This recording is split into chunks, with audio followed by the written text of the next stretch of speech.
Markets hit fresh record highs powered by frontline IT counters, energy and metals to eke out some gains, but realty and capital goods drag. TCS reports revenue growth and margins above estimates for the first quarter, raising hopes of bottoming out of the sector and sparking a rally in IT stocks. But the TCS top brass remains guarded on the outlook. City gas distributors seek tax parity to make CNG competitive versus EVs and LPG. They call for waiving of standardization of VAT, lowering of excise and CNG, and aligning of GST rates on electric and CNG vehicles. When we are at 5 and our target is 4, I would feel it is too premature to talk about interest rate cuts. The RBI governor tells CNBC-TV18 that it is too premature to talk about a rate cut, says India is moving towards 8% growth pace. He adds that the RBI is watching the banking sector much more closely than a few years ago, but is not worried about bank money going into the stock markets as things stand. The CII CNBC-TV18 budget town hall sees India Inc. bat for measures to boost consumption, for more skilling and for steps to integrate MSMEs in the global supply chain.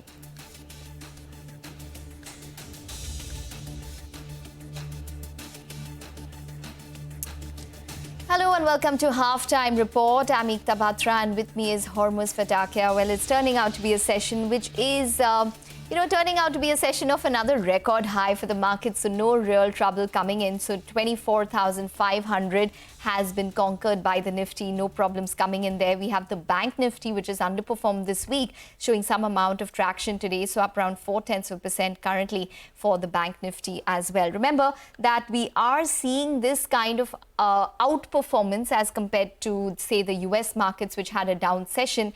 But if you look at us on a week-to-date basis, we're sitting at record highs, but it's not been a huge move that we've seen for the markets. Nifty up around 0.3% week-to-date, Sensex up around 0.6%, mid-cap index also up around 0.3% week-to-date, small-cap index is absolutely flat, and the Nifty Bank has fallen around 0.6% on a week-to-date basis, making up some of those losses today. But nonetheless, let's see how the week pans out. Overall, you'd have to say quiet. Next week is a midweek holiday as well, but a lot of earnings to reckon with. There's been a pattern all through this week that the index has been making a dip. The dip is getting bought into, but then there is always the selling pressure that comes in at higher levels. But that has not been the case today. The Nifty has been 24,500, almost scaled 24,600 at one point of time. 24,592 is the record high that the index made, and that has come courtesy IT. The honors, of course, going to TCS, the top gainer on the Nifty, and now is trading with gains of almost 6% as we speak. The Nifty IT index, mind you, is also moving to its record high. We'll get to that in a bit. TCS now up 6%, 4158 on the stock. The market cap crossing 15 lakh crore as we speak. So top gainer on the Nifty, TCS, top contributor to the Nifty gains as well, almost 50 points on the upside coming from TCS, and the Nifty IT index, you can pull that up as well, now past the mark of 39,000, heading towards a record high of 39,446 is the level that we need to watch out for on the Nifty IT, which it got to in March 22. So almost there, the Nifty IT and TCS leading the charge. Yes, absolutely, and that's probably, sets the precedent for a couple of the other IT stocks which will release numbers as well in the next couple of days. So that'll be important to watch out for. But the other space that we are looking at is definitely the cement space, which has been in focus in the past 2 days odd. We've had two brokerages which have spoken positively on the likes of Ambuja Cement. For example, Nomura upgraded the stock to buy with the target price raised to 780 odd rupees. We've got Motilal today, which upgraded ACC and Ambuja to buy versus neutral earlier. So let's talk a little more about the cement space, and let's focus on the cement space now. The brokerages are sounding bullish. We have with us one of the analysts, Mangesh Bhadang, who is the Senior Vice President Research at Centrum Broking, joining in with his call on the sector. Mahesh, hi, welcome to the show. Well, let's start with your overall preference in the cement space. What are you liking at this point in time? What do you think will report well in terms of the Q1 numbers? And what might your dislikes be? Hi, good afternoon, and thanks for having me. So in terms of preference in large caps, we prefer Ambuja over Ultratech and Shree. And in small caps, we like Birla Corp and Nivoco right now. So in the mid cap space, we don't have a decent buy opportunity right now, but we do see alpha generating generation in both Birla Corp as well as Nivoco from these levels. In terms of Q1 earnings, obviously Q1 earnings are going to be impacted by weak realization. So cement pricing has been weak in this quarter, and it is expected to remain the same, in this current quarter as well. That is secondly. So the recovery in earnings is expected only, say, third quarter onwards, when we are expecting demand to also improve. But in the meanwhile, the stocks are actually looking at consolidation and other themes, and which is actually taking it higher. So I think that should remain, and we would still, within the space, I think Ambuja is the one we would play it. Mangesh, good afternoon. Thank you for joining in. There's been a lot of hectic activity within the cement space. It comes to consolidation. Both the top two players have been on the prowl recently. UltraTech making that investment in India Cements recently. Ambuja having acquired Sanghi before, and then Penna Cements as well. Do you expect that this consolidation within the sector is likely to continue going forward as well? And which is that particular area do you believe that should be next in line? Because there is a lot of these southern-based cement companies that are potential acquisition targets, say the likes of KCP or Orient Cement. What's your call there? Yeah, so the consolidation phase will continue. So, all this while UltraTech had a free hand, to be honest. So, there was no large competitor for them. Even if you look at their capacity, they were at, even as on FY24, they are at 140 million tons, and the next best was only at 67 million tons. But with entry of Adani, I think they have a very aggressive player who's come into the market, and he would look at various weak hands which are there in the system with leverage or with promoters who have other businesses to run, and probably find cement not that attractive. So in a commodity, I think higher market share is what generally companies or the better companies strive for, and that's why I think consolidation phase will continue. That also brings in the competition angle along with it. So competition is also expected to remain on the higher side. And with regards to acquisition targets, I think one should look at companies with EV per metric ton, which is less than, say, $80 to $90. I think they would all, and then the ones which have relatively higher leverage or promoters have other businesses, and I think those would give you those numbers. But beyond that, I think very difficult to take names of the companies which would be the targets. Okay. What has pricing been like? Hasn't it been quite weak? And what is your expectation in terms of the rest of the fiscal? So cement pricing has been weak. So for the past 9 months, in fact, so from the last peak, we have seen consistent decline in cement pricing. And what has happened is even whatever the attempts that companies made to increase prices, they have all been pulled back. So we are expecting that pricing should remain weak because because of the competition for market share and large amount of capacity is being put up by these players. And the outlook, at least for the second half or the first half, is that the pricing should remain at the same level, and possibility of increase, say, in third quarter onwards. And since you mentioned, Mangesh, enterprise value per ton is something you should look at before looking out, zeroing in on those potential acquisition targets. I'd give you the two names, India Cements and Orient Cements. They are the ones that have been in focus, because of the UltraTech investment, of course, and the other one also in anticipation, because Orient Cement also had this period of outperformance once this UltraTech India Cements deal was done. What do you think is the fair value in terms of enterprise value for ton for both of these companies? And also on that, a word on that acquisition as well. Do you think that the investment that UltraTech made in India Cements was at a fair value? Yeah, so now the companies would look, beyond the existing value. Probably they would look at what kind of value they can generate from that asset. And definitely UltraTech might be seeing that they would be able to generate, and obviously it will give them a very large foothold in the market and the ability to, the control supply as well as, the pricing in the market. So in that respect, I think India Cement acquisition was good, but this is just a, non-controlling stake that they have purchased right now. So the valuation will depend on, the actual value that they pay or the actual amount that they pay on the entire acquisition or the acquisition of the controlling stake. So we don't have a clear outlook on it right now. The second thing is that in case of Orient, it's also same. I think Orient still trades at around $70 or lower, and this is where we feel that possibility is there that they can fetch a slightly higher value from this from these levels. Okay. All right. Just wanted a sense in terms of growth then. In terms of demand, what would you be factoring in for FY25 and which company do you think will probably be leading? So for FY25, we are penciling in 5.5% kind of a growth. And that is because first half, the demand is expected to be weak because of elections. And we are expecting the recovery from second half onwards. Within that, I think Ambuja would be the leader because we are expecting Penna deal to be closed and that should drive volume along with ramp up of Sanghi. And the second one would be Ultratech because there also Kesoram acquisition is expected to be completed soon and that should also drive some more volume growth for that. But in terms of say, if I have to take a 2 to 3 year call, I think Ambuja would still outdo the rest of the pack, given the possibility of acquisition targets and the organic acquisition, organic expansion they are doing.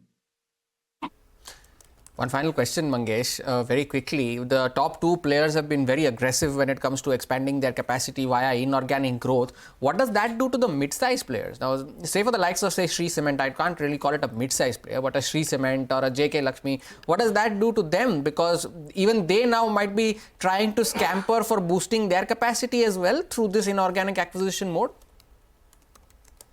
Yes, so I think this is largely a seller's market, to be honest. So cement historically had been a buyer's market where you can pick and choose and actually drill down the valuation and then look at the targets and pick and choose.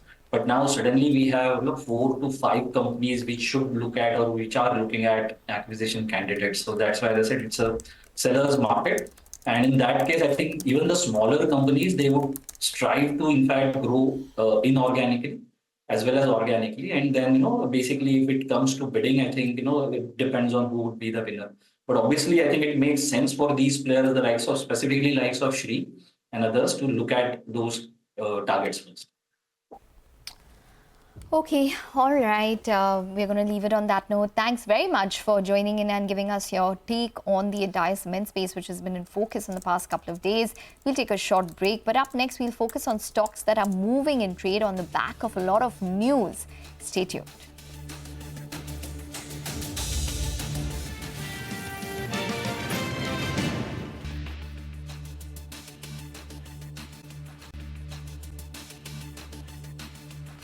Back with us here on Halftime Report. On to some movers then, and of course that list is dominated by IT stocks, and within that of course it's dominated by TCS. And kicked off the IT earnings season yesterday, beating street expectations in the first quarter. Rima is joining in with more details. Rima, tell us more about the numbers that has led to this 6% move. Well, let me start with the big positives in TCS's numbers. One, revenues and margins were ahead of street expectation. Top line growth 2.2%. Margins declined 130 basis points, but not as bad as what the street was fearing. Two, the net hiring turned positive after 3 quarters, and it's the highest that we've seen in the last 7 quarters.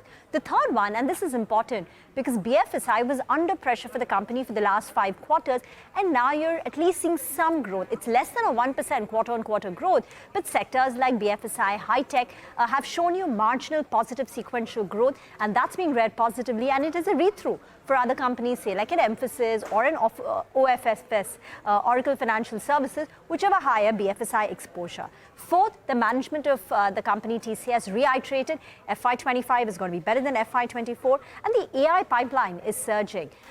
We're not too sure how much of this pipeline converts into deals. We tried asking the management, but the AI pipeline is now $1.5 billion. That said, there are a few concerns. One, the deal wins declined by nearly 19% on a year-on-year basis due to delays in closure of some contracts. And the second one is that the management still sounds cautious. So despite a good start to the year, they're not calling out a recovery, a turnaround, a pickup in demand.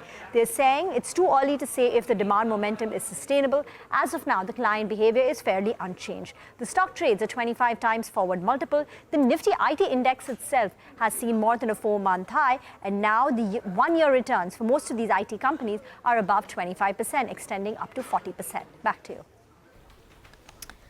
Okay, all right, Rima. Well, we also did speak to the top management at TCS, so listen in to excerpts from that conversation.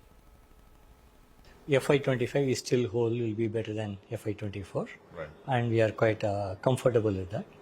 And see, what we have not be able to see much of a change in customer behavior in this quarter compared to the last quarter.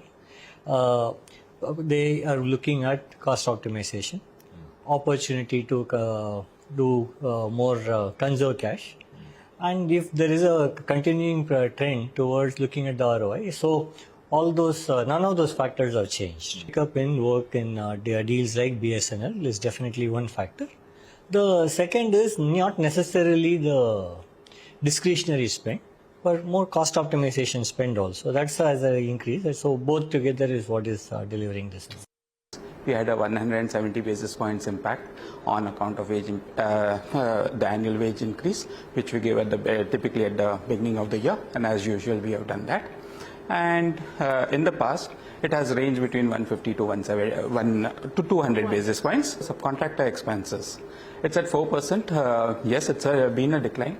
I'd called it out. We see it bottoming out. I do feel it would bottom out, but it would also depend on how the overall scenario, demand scenario plays out, and how the supply scenario. So typically subcontractor is short-term demand supply mismatch, and if we need to optimize it, we still have 4% to optimize it, but relatively, as I had called out last time, we would expect it to be stable around this number. We have mentioned many times that our comfort range is 7 to 9 billion. Okay. And every now and then you get something lumpy, it goes beyond 10. Got it. And other thing we look at is what's our overall pipeline. Our pipeline continues to be very healthy.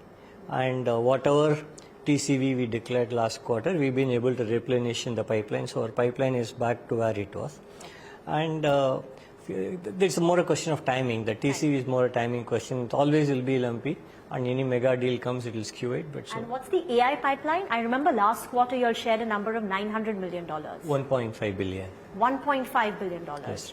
That's a phenomenal growth rate in the AI pipeline.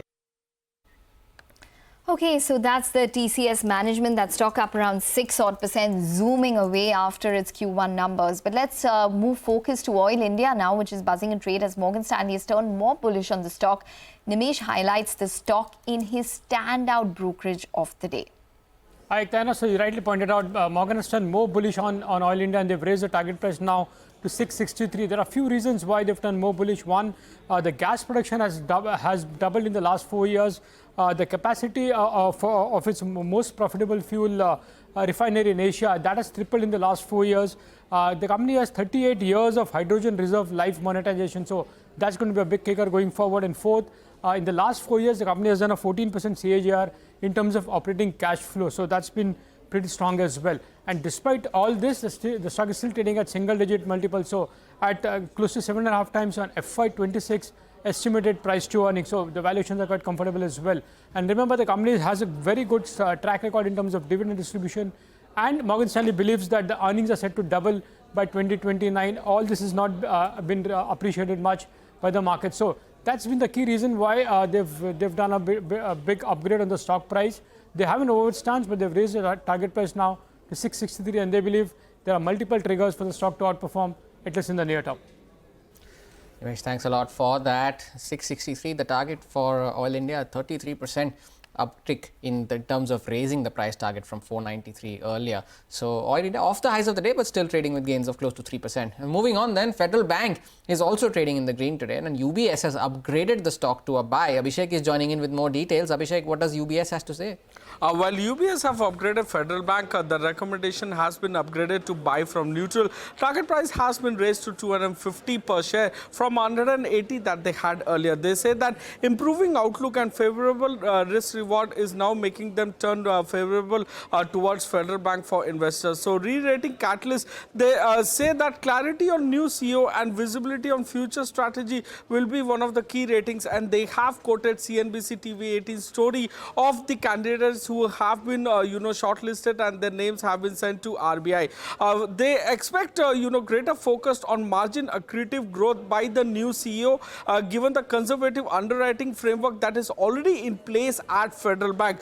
So they say that they expect ROA accretion based re-rating aided by near-term catalyst for the stock. So they expect federal re-rating to be driven by delivery on ROA accretion, which they expect to be up by 20 basis point over the next few years to about 1.4% by FY27 estimate as per their analysis. And they also estimate improved visibility on the medium-term strategy following the new CEO's likely appointment in the next 2 months. So they estimate 20 basis point NIM accretion by FY27 from the rise in share of unsecured loans in the retail as well as MSME loan share that they expect to increase.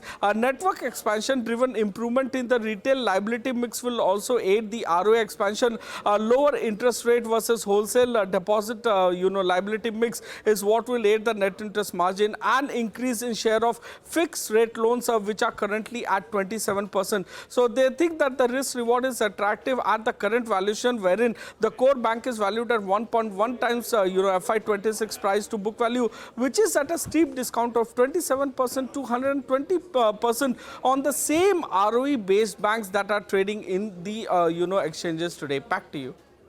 Okay, all right, Abhishek, thanks very much for that. So that's a Federal Bank. That stock is at a 52-week high today at around 196 odd rupees. But let's stay with the entire financial space. RBI Governor Shaktikanta Das sat down with Lata Venkatesh for an extensive interview. Here are the top highlights from the governor. Pouring cold water on any rate cut hopes, the governor said that it is too premature to talk about it. He also tempered hopes of a change in the monetary policy stance. The governor asserted that inflation remains above 5%, which is still a long way away from RBI's target of 4%. He also cited the uncertain global environment. Listen in. The overall economic environment globally, not just in India, globally and in India, it is so uncertain to talk in terms of interest rate cut that I will do it, 1 quarter away or 2 quarters away. You say something and then you have to sort of take back whatever you have said today. So basically it is the uncertainty which is the one aspect. Second thing is the CPI headline inflation continues to be close to 5%. In fact, as I said, according to the surveys done, it's likely to be again expected to be close to 5%. So therefore, from that context, I think it is too early to talk about interest rate cuts. And I would rather not give, any kind of forward guidance, which may, I said it, I think somewhere else. I would not like to give any kind of forward guidance which would lead the market players and the stakeholders and others to board the wrong train. Okay. Would you say the economy is growing faster than potential, or is it growing at potential at this point in time? Urban demand is holding stable. Rural demand is picking up and is likely to improve. The third component on the demand side, as you would know, is the net exports. Our exports have picked up. Yes. Services exports are very strong. So if you put all these things together, I think what we are looking at is that India is on a trajectory of, higher growth. And I said it elsewhere that I think there is a structural momentum to our growth drivers, and we are moving towards 8% growth. What I have said is that we are moving towards that. Yeah. So therefore, I am quite sanguine about India's growth. Coming specifically to the potential growth rate, on potential growth rate, I would like to say it is the direction of growth, which is important, not the exact number, whether it is 7.2 or 7.5 or 7.7. The RBI governor there in an exclusive conversation with CNBC-TV18. Time for a short break. Up next, Manish Hathiramani, the proprietary trader and technical analyst at Deen Dayal Investments, joins in with some trading strategies. Stay tuned, back on the other side.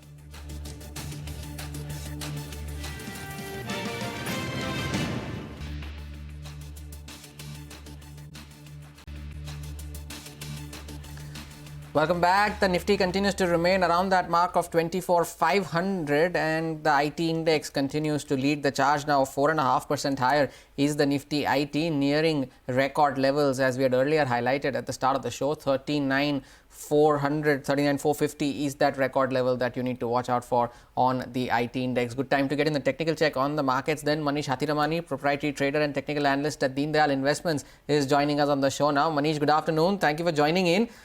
What's your call now on the index? We've had this move now above that mark of 24,500, although we couldn't sustain above it. But has that now opened the doors to 24,900 or say even 25,000 by the end of the July series? Good afternoon, Hormuz. Thank you so much for having me on the show. In fact, when you interviewed me last Friday, we were talking about strong supports at the level of 24,150 to be precise, and 24,300 being a resistance. We spent some time over there, but we eventually clocked it. We've crossed that. 24,150 was again touched a couple of times in the last 2-3 working days as well. So that's become a very strong support for us. 24,400 to 24,450 really was a key resistance zone. We spent some time there as well before flying out of that today. I still feel we can endeavor 24,650 to 24,700 in the short to medium term. The eventual targets on higher time frame, like you correctly said, is 24,900 to 25,000. Okay, all right. Manish, stock specific. Obviously, you know, the IT stock is the IT stocks are really the toast of today. Within the likes of TCS, Wipro, LTI, Mindtree, Infosys, HCL Tech, which one do you think is most strongly technically placed? Hi, Ekta. Good afternoon. Well, two of them from the picks that you just gave me, TCS and Infi, are even my picks for today. TCS is more for a target of about 4,300, stop loss of 3,890. We had a very strong opening this morning, and which has allowed the stock to get past its small time resistance of about 4,020. We have had strong volumes thereafter. There's a positive technical structural breakout that should allow us to go to 4,250 and then 4,300. The next one is on Infosys, which is a target of 1,780, stop loss of 1,630. Good risk is to reward over there. This stock crossed the resistance of 1,640 this morning, again on the back of very, very healthy volumes. A buy on dips approach would be a better way to address Infosys. If we can get past 1,780 from an investment perspective, I think the next target would be 1,900.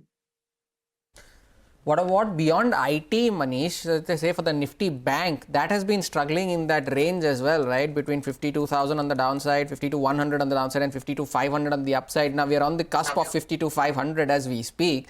That is, how important is that 52,500 for the Nifty Bank to cross so that it can head back towards retesting its previous record highs? Almost if you go to today morning's data over the first 60 minutes to maybe the first 2 hours to be more precise, it was the bank Nifty which is really the laggard which put Nifty between the red and the green a few times. It was only after the breakout of the bank Nifty coming in the green that Nifty really propelled. 52,100 was actually the resistance on this particular index, the bank Nifty that we're speaking about. And we spent quite a lot of time consolidating over there. 53,000, in my opinion, should be a short-term target. 51,800 is a good support. Okay, all right. 53,000 is the target that you're going for with the bank Nifty. And what's the timeline for that? I would look at it for one series, maybe at most 2 series. Okay, all right. All right, Manish, we're going to let you go on that note. Thanks very much for joining in and speaking to us on the technicals. We need to take a short break. But up next, we'll be speaking to Anas Rehman Junaid, who's the founder and chief researcher at Urin India, to discuss the trends in the real estate sector. Stay tuned.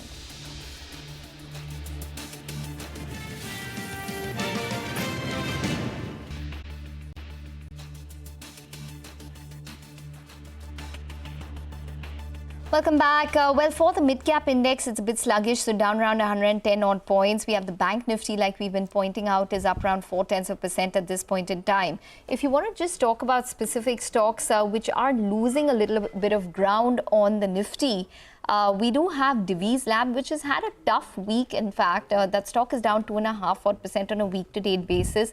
It's down around 72 odd rupees today as well. We have a couple of others such as NTPC, Hindalco, Maruti Suzuki, Shree Cement, BPCL, all of these stocks which have lost out anywhere between 1% to 1.5% at this point in time in today's trading session. Week to date, it's not only Divi's which has lost out, but the top loser on the Nifty on a week to date basis is M&M. It's consolidating today with a little bit of a negative bias. But if you look at it on a week-to-date basis, that SUV price cut has really rattled the stock and is down 6.5% on a week-to-date basis. We have Tata Steel also, which is down around 3.7%. But let's talk about the real estate sector. According to Grohe Hurun India report on real estate, India is accelerating to become the real estate capital of Asia and is pushing away China in terms of the growth rate as well. To discuss more on this report, takeaways and the real estate sector outlook, we have Anas Rahman Junaid, who is the founder and chief researcher, joining in now. Mr. Rahman, thank you very much for joining in.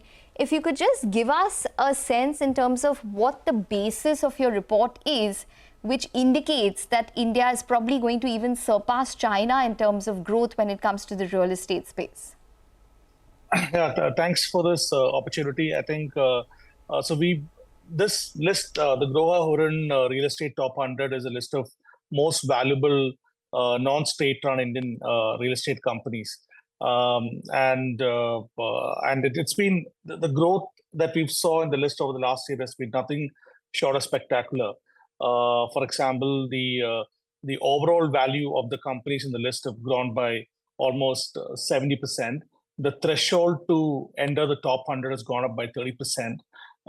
Even if you look at it from a rich list standpoint, if you look at the top 10 wealthiest realtors, that number to enter the top 10, the number has grown up from about 5,000 crores to almost 14,000 to 15,000 crores now over the last 6-7 years. So it's been a spectacular growth. And since we asked about China, I just want to give you some numbers in China as well. So we published something called the Hurun China 500, which is China's most valuable 500 companies. In that, the threshold, in that we've listed out a list of real estate companies with a valuation of $3 billion US and above. And this year, that number, which is the list of non-state-run Chinese companies with real estate companies with a valuation of $3 billion US and above, that number is 10 this year. And in our list, that number is 15. So even if you look at the super valuable companies, real estate companies with $3 billion US valuation, about that number, we beat China, right? On an absolute terms. In growth terms, even if you look at the billion-dollar real estate companies, just take mainland China, for instance, that number was about 100 a couple of years back, and the number has come down to 30. But it's a list of billion-dollar real estate companies in China. Whereas in India, when we put out the list in 2021, number of billion-dollar companies, listed companies that we could find was about 17, and that number has grown to 36. There is growth when it comes to super valuable real estate companies coming in India, and when you compare an economy like China, it's not. We're definitely beating in terms of growth rate, and when you look at $3 billion US and above, we have beat them in terms of absolute valuation as well. Anas, good afternoon. Thank you so much for joining in. You know, China as an economy is plagued with issues of its own, right? There are plenty of regulatory hurdles that the real estate developers there are facing when it comes to liquidity and a lot of other issues. A couple of them have already filed for insolvency, some of the big ones there. So, do you believe that with the headwinds that China is facing, India will most certainly outpace China in terms of growth, considering the fact that the sector here may have its own regulatory watchfulness, but it does not have that kind of this thing as China does? No, so I was talking to the global research team yesterday, but and I went back with resounding optimism that we'll definitely beat from an overall standpoint. But China's real estate sector is much bigger than, even at this scale, it's much, much bigger, even if you look at private and everything put together. But one thing that's clearly visible in the trends is that India's RERA has really worked out in our favor, and I can really speak about it from our list numbers, not looking at the other macro reports, right? In 2017, when we put out the real estate list, I think the number of the billion-dollar companies from the real estate sector that time was about 10 to 12, and now it's about 36. Even in 2018, the first real estate rich list, the top 10 threshold was about 5,000. Now it's about 15,000 crores. So you can really see the growth across from an Indian standpoint. And that numbers are not really working out well in China. And we've been, just take last year, for instance, right? We've added almost 80 plus billionaires to the Hurun billionaires list. And we've seen unprecedented wealth creation from an India rich list standpoint too. Whereas China lost a lot of billionaires. And if you take that as a yardstick, that is trickling down in terms of overall wealth creation in the country as well. There is definitely some headwinds in terms of economy and wealth creation and so on. But in India, it's the other way around. We're going up across all sectors. And that's having an impact on the real estate economy as well. Okay. Which is the market in India that you would probably be most bullish on in terms of price as well as volume growth in FY25? I'm not fully qualified to comment on that, but it's very similar. If you look at the top three real estate economies, it's very similar to the India rich list that we publish.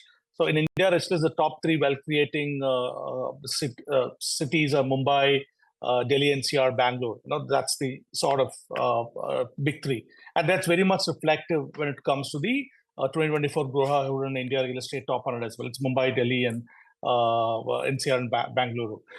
So they three will continue to grow. But one interesting point that I would like to share here is that, again, I'll go back to the list when we put out about 7 to 8 years back, 2018, the first list came out. The number of national level brands, that is the brands that were built in a particular state and which has gone beyond their local geography, that number was about 5 to 6 in our list perspective. That fast forward 7 years now, number has gone up to almost 60%, almost 60 companies. So I could really see that local heroes who've created the brands in their respective states, they're now going more national, taking advantage of the brand that they built and expanding overall across the country. So my point is, even if some of the markets, Bangalore or Delhi, or they would continue to do well, but you would also see some of these homegrown brands in these respective cities going to tier 2 cities, tier 3 cities, creating more projects there and so on.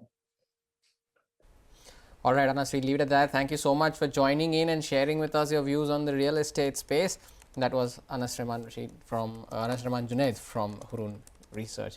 Time for a short break here on Halftime Report. On the other side, we bring you excerpts from the CII CNBC-TV18 Budget Town Hall as India Inc. bats for measures to boost consumption. Stay tuned, back on the other side.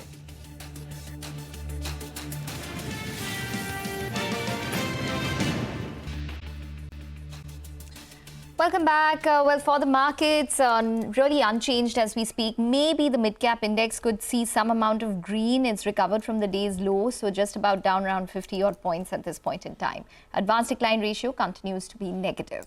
But top business leaders and newsmakers gathered at the CNBC-TV18 CII Budget Town Hall to put forth their expectations from the upcoming budget, a higher capex allocation to spur consumption, incentives to boost skilled manpower, with some of the demands put forth by the industry. India Inc. also pushed for the sunset clause on the 15% concessional tax scheme for new manufacturing companies to be extended by 5 more years. Listen in to what Sanjeev Puri, President CII, Sanjeev Bajaj of Bajaj Finserv, and R. Mukundan, Vice President CII, had to say at the major event.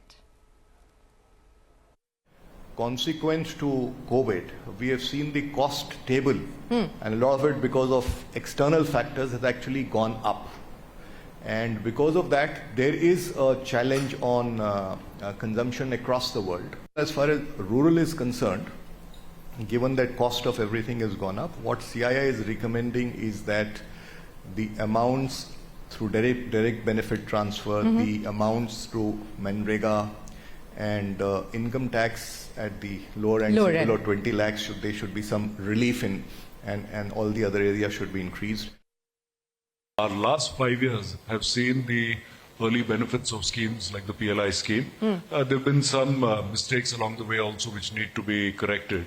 I hope we see a version 2 of that, and while we know the budget is for the year, but I hope there's a direction for the next 5 years. What industry needs is a clear glide path of what to expect over, say, the next 5, even 10 years, so that they can invest with confidence. Second, around jobs, getting jobs and skilling. We were just talking to somebody over lunch, and you can't get people because most people have gone home, and how do you get them back? I think this is another big challenge for industry. This 15% income tax sunset clause, Yeah. if you can push it back by another couple of years or maybe give it a 5-year push, I think it's going to play extremely well. The external environment is positive today. If you look at the environment in terms of interest rate, they're going to fall. You go look at the, despite all the trouble in the world, energy costs are almost flat. You can't ask for a better environment, but we now need to capitalize and move forward. Well, time for another short break here on Halftime Report. On the other side, Manisha Gupta joins in with Peter Maguire, the CEO at XM Australia. Stay tuned, we'll be right back.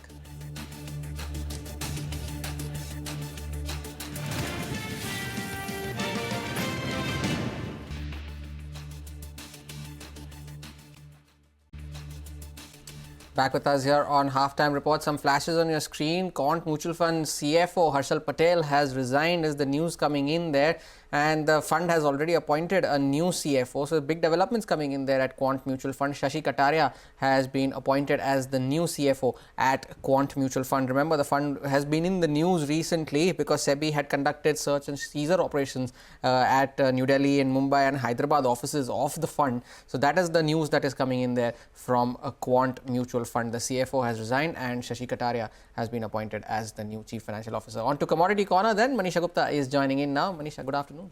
Thank you for that, Hormuz. And joining us on the show now is Peter Maguire. He's CEO at XM Australia. Peter, hi, good to have you. And what a week this has been. And the US inflation data yesterday is something that really seems to be making up minds now and putting in that probability higher really of a first interest rate cut coming in for September. How have you read various data and of course Powell testimonies, couple of them that we saw in this week, and its impact on precious metals? Well, good afternoon, Manisha. I think a couple of things. First off, I think it's taken everyone by a little bit of a wake up that it is going to actually materialise. And I think that was the big point. Are we going to see a September rate cut? And that's where it all seems to be very much penciled in with probably about an 80% probability. It pushed precious metals well up and gold's had a really nice uptick. I noticed silver also back through 31. It's sitting the best part of 31.07. So it's quite strong. And I think there's going to be further upside yet because this all needs to work through the market. And CPI seems to be a little bit more under control, which is going to be a good point as far as gold and precious. Peter, what is the kind of price view that you would have going forward from here? Because various banks and brokerages are putting it anywhere between 2,400 to 2,700 until the first half of 2025. You can even be more bullish than that, Manisha, because many are coming out there and they're also saying that 3,000 could be taken. I'm not going to go that far out, but I feel as though that we've got the best part of 5.5 months to run till end of year, and you've got a lot of movement over that time. You've got geopolitical concerns, you've got, of course, interest rates starting to be cut, and central banks will be following suit. So all of that needs to work through, and I feel as though in the fourth quarter, it's going to be far more dynamic than the rest of this quarter leading in. So we've still got 6 weeks or 7 weeks to go for this quarter, and I think the fourth quarter is really going to be showtime. And I remember, Peter, our last conversation when you said you're more, bullish on silver rather than gold. Are you still holding on to that? And while we're holding above $30 an ounce, where do you see these prices heading? So first, Manisha, yes, I am. I'm far more bullish on silver. I feel as though that they're, under investment over the last decade or more across that whole sector. So there's the first part, and the second, and huge demand. And secondly, I feel as though that it's probably 35 has got to be the first bus stop, and it could go well up to, over 40, I think, in the short run. I'd say probably over the next 3 months. Where it runs after that, I've just got to see what happens with gold and geopolitically, because I think we're in for some really exciting times again for that precious metal market. Peter, it also has been a good week and a good previous month as well when it comes to the crude oil prices, with most people now betting on higher prices for this quarter. Well, whether it's about the US demand that really seems to be picking up on ground and the jet fuel demand as well, the geopolitics, the hurricane, the rate cut expectations, all of that clearly seems to be on the supporting side. Absolutely, Manisha. I mean, you can't get a plane anywhere. I've just been traveling and you're on standby. It's just incredible. There's just no seats. So everyone's traveling. There's the first part. So the demand is very, very strong. Secondly, as you mentioned, as far as hurricane season, we're yet to really kick off. But that is traditionally, that midpoint as far as July is really the starting gate. And it's the middle of the season is always about the 11th or 12th of September. So we're a fair way to run 2 months, and that's only the midpoint. So yes, I think crude will end up a fair bit higher than where we are at the moment, but it's very choppy, but it's still, fairly strong considering where we were January 1 to where we are today. Oh, absolutely. And do you see higher prices? Do you see a possibility of 90 coming anytime soon? Yeah, you're not far short. I mean, you're looking at the best part of Brent. You're still at that, 85, 86 sort of handle. So I think it's got the potential, Manisha, to be certainly up near 90 very, very quickly. I'd say by month end. I'm pretty confident in that because I think that it's a genuine uplift at the moment. US dollars coming off. It's sitting at that 104.40, 104.50 US dollar index on the screen. I'm just looking at it now. So that seems to be the sort of momentum. US dollar softer. That'll all have to work through. Rates down, dollar down, and commodities will go on a run. Oh, yes, they are. And since you did speak about dollar index and we've seen quite a decline onto that one, do you see further weakness onto this one continue?